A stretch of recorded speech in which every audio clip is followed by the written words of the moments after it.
Hello to everyone. आज हम बात करने वाले हैं आरएसआई इंडिकेटर के बारे में कि आपको आरएसआई इंडिकेटर यूज़ कैसे करना है। देखो, सबसे पहले मैं यहाँ पे अपना आरएसआई इंडिकेटर आपके सामने हटा। ये देखो, मैंने यहाँ से अपना आरएसआई इंडिकेटर कट कर दिया। सबसे पहले हम क्या सीखेंगे कि इसको लगाना कैसे। देखो, आप यहाँ पर टाइप कर करोगे आरएसआई, तो यहाँ पे आपको लिख के आएगा रिलेटिव स्ट्रेंथ इंडेक्स। आपको बस उसके ऊपर क्लिक कर देना है। ये देखो, ये लग गया। ये देखो, मैंने इंडिकेटर लगा दिया है। देखो, अभी ये सिर्फ 50% लगा है। अभी हम क्या सीखेंगे, सिर्फ लगाना नहीं सीखेंगे, हम ये भी सीखेंगे इसको लगाने के बाद हमें कब समझना है कि ये पॉइंट से हमें एंट्री बनाना है। इंडिकेटर हमें साइन दे रहा है कि मैं ऊपर जाऊंगा, या फिर हम ये भी सीखेंगे कब हमें एग्जिट करना है, कब हमें इंडिकेटर बता रहा है कि यहाँ से मार्केट नीचे आएगा। देखो, आरएसआई और अपना जो ये देखो, मैं तुम्हें चार्ट चार्ट से अच्छा देखो, जो आरएसआई की लाइंस हैं और आप ये वाली लाइंस देखो, ज़्यादा कुछ आपको फ़र्क दिखेगा नहीं है। देखो, जो आरएसआई जैसे चल रहा है, अगर आप ध्यान दोगे कि बिल्कुल वैसे चल रहा है। देखो, आरएसआई ऐसा इंडिकेटर है जो प्राइस को बिल्कुल पकड़ के चलता है। आप कभी भी याद रखना, आप आरएसआई इंडिकेटर को यूज़ कर रहे हो तो फिर ये बिल्कुल आपके लाइव मार्केट के हिसाब से ही चलेगा। प्राइस उसमें सेम ही चलेगा, कोई और मतलब डिफरेंस उसमें रहेंगे नहीं। देखो, सबसे पहले आरएसआई इंडिकेटर में हम क्या सीखेंगे, इसको लगाना सीखेंगे। सबसे पहले मैं यहाँ पे कैंडल्स लगा दूँ। देखो, सबसे पहले अभी ये सिर्फ 50% लगा है। अभी हम इसको पूरा इंडिकेटर नहीं बोलेंगे। देखो, आप सेटिंग पर टैप करोगे तो आपको सबसे पहले लिख के आएगा स्मूथ में।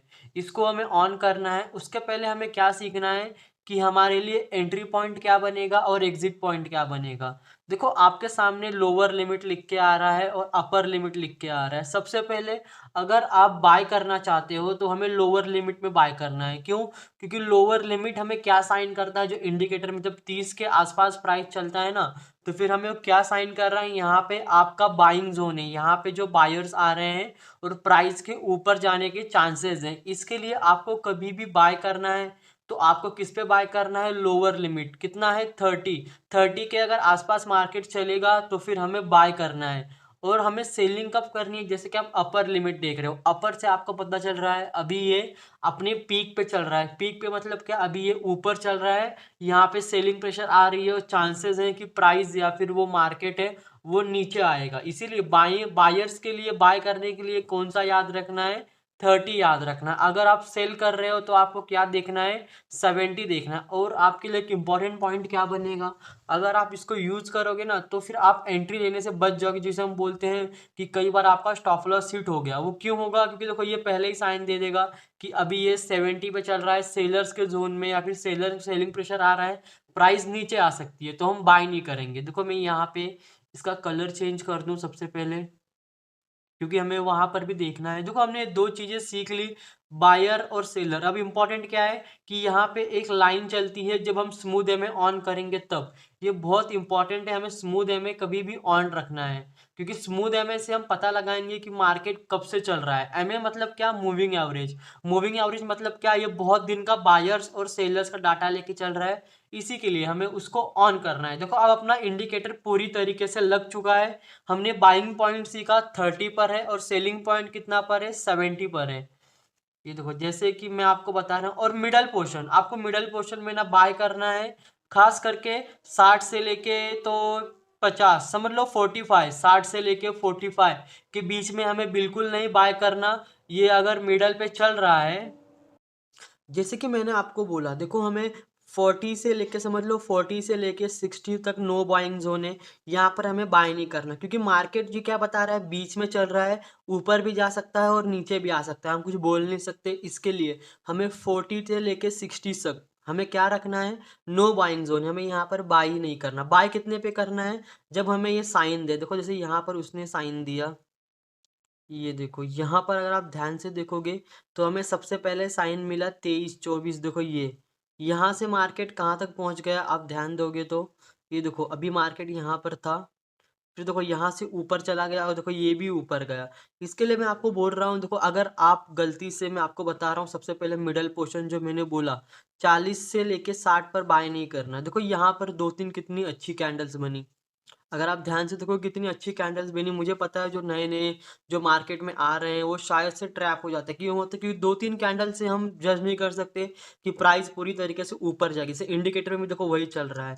देखो, यहाँ पे 40-50 के बीच में चल रहा है। हम अगर आप ध्यान दोगे जैसे कि मैंने आपको बोला था कि आपको जब ये 40 और 50 के बीच में चलेगी तो बाय नहीं करना है। देखो यहाँ पर भी वैसे हुआ, यहाँ पर कितने अच्छे 2-3 कैंडल्स ग्रीन कैंडल्स बने, लेकिन अगर आप ध्यान दोगे उसके बाद प्राइस है वो नीचे गिर गई। इसीलिए मैं आपको बोल रहा हूँ कि ये जब 40 और 50 के बीच में साइन दे तो हमें बिल्कुल भी बाय नहीं करना, हमें छोड़ देना है। और जब भी हमें बाय करना है तो कहाँ पे करना है, जब ये हमें प्रॉपरली साइन दे। देखो यहाँ पर जैसे कि उसने मुझे साइन दिया, कितने का साइन दिया, 30 का। जैसे कि मैंने बोला इसका बाइंग पॉइंट कितना है, 30 का। देखो अगर मैं यहाँ पर बाय करता, इसके बाद देखो ये प्राइस उठकर कहाँ इतनी ऊपर चली गई, और देखो यहाँ पर उसने मुझे सेलिंग का भी साइन दे दिया था। 70 के आसपास आए तो फिर आपको सेल करना है, 65 के ऊपर आ गया तो फिर हम क्या देखेंगे, अगर रेड कैंडल बन रही तो हमें सेल करना, हम यहाँ पर सेल कर देते, यहाँ पर बाय करते। मतलब क्या, एक प्रॉपर एंट्री और एग्जिट हमें ऐसे ही लेना है। और देखो यहाँ पर भी देखो गिरने वाला था, ये पहले ही उसने बता दिया 70 के आसपास सेलिंग चलेगा। देखो जैसे यहाँ पे चल रहा है 70 के आसपास। ये देखो फिर क्या हुआ, मार्केट अचानक से, देखो अचानक से नहीं बट मार्केट में क्या हुआ, वो पूरा मार्केट रेड रेड हो गया। देखो पूरे चार्ट्स रेड रेड हो गया, 5-10 मिनट के टाइम फ्रेम तक पूरा रेड कैंडल बन गया। इसने पहले ही साइन दे दिया था कि अभी शायद सेलिंग प्रेशर आ रहा है, देखो यहाँ पर, और प्राइस है वो गिर सकती है। और देखो वैसे ही हुआ। और अगर हम यहीं पे बाय कर लेते, देखो जैसे कि इसने मुझे साइन दिया 40-50, जब मैं बोला 40 से लेके 60 तक बाय नहीं करना। देखो वैसे ही हुआ, अगर आप ये ग्रीन कैंडल देख के बाय करने जाते तो शायद से बहुत नए नए लोग हैं वो बाय भी कर लेते। देखो यहाँ पे कितने अच्छे ग्रीन कैंडल्स बने, और देखो यहाँ पर भी एक कैंडल बना, लेकिन देखो इसके बाद पूरा गेम पलट गया, आपका स्टॉप लॉस के साथ अच्छा खासा लॉस आप देखने को मिलता। क्योंकि 40 और 60 ये ऐसा मार्केट है जहां पर ऊपर भी जा सकता है और नीचे भी आ सकता है, मिडल मार्केट है। रिस्की ट्रेडिंग नहीं करना, एक स्मार्ट ट्रेडिंग करो, मैं आपको यही बोलूंगा। 30 पर आपके लिए बाइंग बनेगी। और फिर हम और देखेंगे, देखो तो यहाँ पर भी 30-40 चल रहा है। देखो यहाँ पर आप बोलोगे सर यहाँ पर तो ये 40 पे था, इतना ऊपर चला गया। अगर आप ध्यान दोगे ये 40 पे था, चलो मैंने माना। देखो उसी के थोड़े टाइम पहले उसने मुझे साइन दिया था, और उससे नीचे साइन दिया था कि बाय कर लूं, ये भी 30 पर है और प्राइस ऊपर जाने वाला है।